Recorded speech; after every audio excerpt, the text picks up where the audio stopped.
Across the aisle from the seat was the washroom. It was a room so small, unless it was urgent, most passengers refused to enter it. She glanced at the room's closed metal door and noticed the occupied sign was lit. Her eyes continued downward until she saw a small puddle of liquid that had seeped out from underneath the door. The color was golden with a rose tint. The watery substance had a fluorescent glow. Betty and Tillie exchanged nervous looks.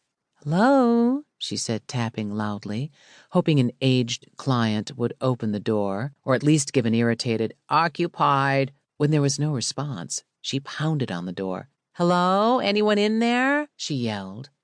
Again, she waited for a response. None came. She jiggled the knob. The door was locked. "This isn't good," Betty said, and pointed to the locked key box located on the side of the door.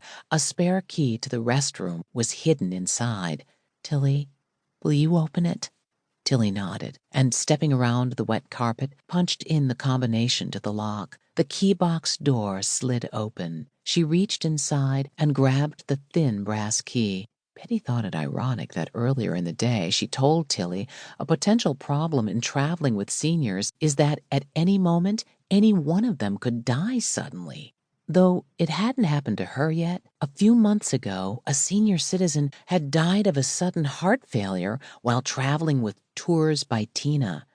Not only did a human life end, Tina's ridership declined by 30% for the following year. Now it looked to her as if her small talk to Tillie was nothing less than a premonition. Tillie slid the key into the restroom door keyhole. The latch clicked, and she opened the door. A silver box catapulted toward her, its thick pink liquid content splashing over her face and torso. "What the?" she gasped and instinctively shut the door. A toilet paper roll careened down the aisle. Tillie touched the goop on her face with her fingers. She slowly drew her fingertips to her nose.